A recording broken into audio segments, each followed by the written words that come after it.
తర్వాత గదర్ 2తో ఘన విజయం సాధించిన సన్నీ డియోల్ జాట్తో జనాన్ని పలకరించడానికి వచ్చాడు. శుక్రవారం విడుదలైన జాట్లో జనాన్ని ఆకట్టుకునే అంశాలు పుష్కలంగా ఉన్నాయి.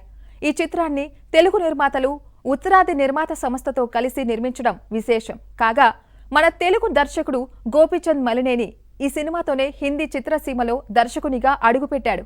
గదర్ 2 ఊపులో వచ్చిన జాట్ సన్నీ డియోల్ ఫ్యాన్స్ ను అలరించే అంశాలతో తెరకెక్కింది.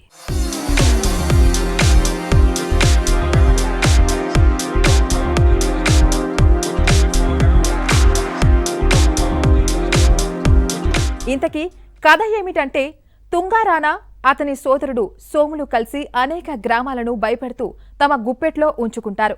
చివరకు కట్టుకున్న భార్య కన్నతల్లి కూడా తుంగారానా అంటే హడలిపోతుంటారు. అలాంటి ప్రాంతానికి ఊరు పేరు లేని వ్యక్తిగా హీరో ఎంట్రీ ఇస్తాడు. రానా సోములు ఆట కట్టించేందుకు రంగంలోకి దిగుతాడు హీరో. ఆ తర్వాత తెలుస్తుంది అతను బ్రిగేడియర్ బల్బీర్ ప్రతాప్ సింగ్ అని. ప్రత్యర్థులను చివరకు బల్బీర్ ఎలా చిత్తు చేశాడన్నదే కథ. తెలుగు వారికి ఈ సినిమా చూస్తుంటే మన టాప్ స్టార్స్ నటించిన పలు చిత్రాలు గుర్తుకు వస్తుంటాయి. అయితే మనకు కథ కొత్తగా కనిపించకపోయినా ఉత్తరాది వారిని ఆకట్టుకునే అంశాలతో సాగాడు దర్శకుడు గోపీచంద్ మలినేని.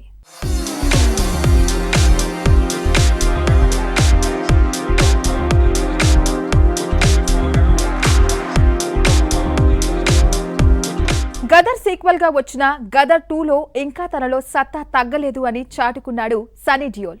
ఆయనలోని ఎమోషన్ ను చక్కగా పండించేందుకు బల్బీర్ ప్రతాప్ సింగ్ పాత్రను రూపొందించారు మేకర్స్. ఎక్కడా పట్టు కోల్పోకుండా శ్రీనివాస్ గవిరెడ్డి, కుందన్ పాండేతో కలిసి గోపీచంద్ స్క్రీన్ ప్లే రూపొందించాడు. సన్నీ డియోల్ తన పాత్రకు తగ్గ అభినయం ప్రదర్శించి ఆకట్టుకున్నాడు.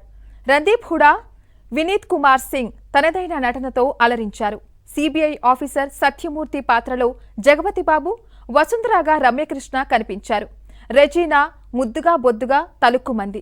ఈ సినిమా స్క్రీన్ ప్లేకు తగ్గట్టుగా తమన్ బ్యాక్గ్రౌండ్ మ్యూజిక్ కంపోజ్ చేశాడు. అనేక సీన్స్ ను తమన్ బాణీలు ఎలివేట్ చేశాయనే చెప్పొచ్చు. రిషి పంజాబీ కెమెరా పనితనం ఆకట్టుకుంది. నిర్మాతలు నవీన్, రవిశంకర్, టీజీ విశ్వప్రసాద్, ఉమేష్ కుమార్ బన్సల్ ఖర్చుకు వెనకాడకుండా సాగారనే అనిపిస్తోంది. సన్నీ ఫ్యాన్స్ ను ఆకట్టుకునేలా యాక్షన్ సీన్స్ తెరకెక్కించారు. ఇక ఈ మధ్య వచ్చిన బాలీవుడ్ టాప్ స్టార్స్ మూవీస్ లో జాట్ పర్వాలేదనిపిస్తోంది.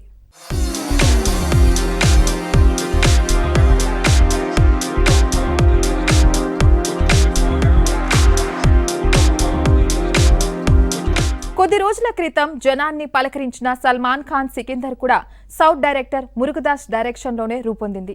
అయితే ఆ సినిమా కంటే సన్నీ డియోల్ తో మన తెలుగు దర్శకుడు తీసిన జాట్ పర్వాలేదనే టాక్ సంపాదించింది. అయితే ప్రథమార్థంలాగా ద్వితీయార్థం రక్తి కట్టించలేదన్నది వాస్తవం. సన్నీ హీరోగా నటించిన ఎందువల్లో దేశవ్యాప్తంగా జాట్ కు బాక్సాఫీస్ సందడి కనిపించడం లేదు.